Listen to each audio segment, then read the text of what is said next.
ewan ko ba, nagawa pa rin siyang pabagsakin ni Ippo Makunochi. Malakas siya.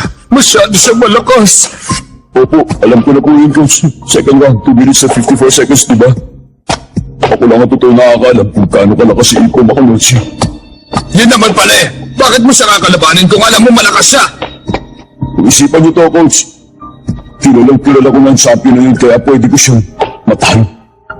Ang sabi mo sa akin, nagsimula ka magboxing dahil malaki paghanga mo kay Ippo Makunochi. Kahit nasabihin mo pang kilala mo ang taong yon, makakaya mo kayang labanan ng taong tiningala mo ng gusto kaya ka nagkaroon ng malakas na kamao kagaya niyan now. Kaya ko.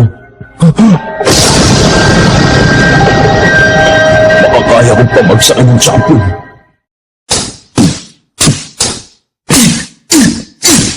Kahit kailan talaga nakakabilib si Sir Ippo. Pwede nga.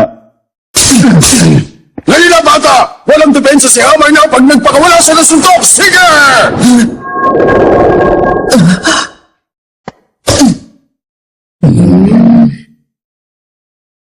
Tapos na ang training! Wala rin kwenta ang training kung wala ka sa kondisyon. Bumalik ka na lang bukas pag batino ka na! Nakuha mo!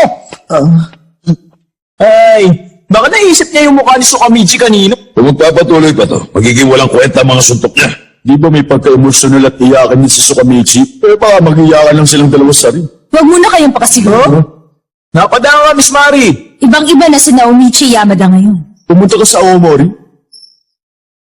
Nasa Tokyo si Sukamichi ngayon? Nasa Tokyo ba talaga si Yamada? May training trip siya sa Nerima Boxing Gym. Hindi mo lang tayo dalawin dito, nakakasama siya ng loob ah. Natural lang na hindi niya kayo dalawin. Teritoryo to ng kalaban niya, hindi ba? Walang kinalaman sa amin ang laban nilang dalawa. Siya lang ang makakaharap ni Sukamichi.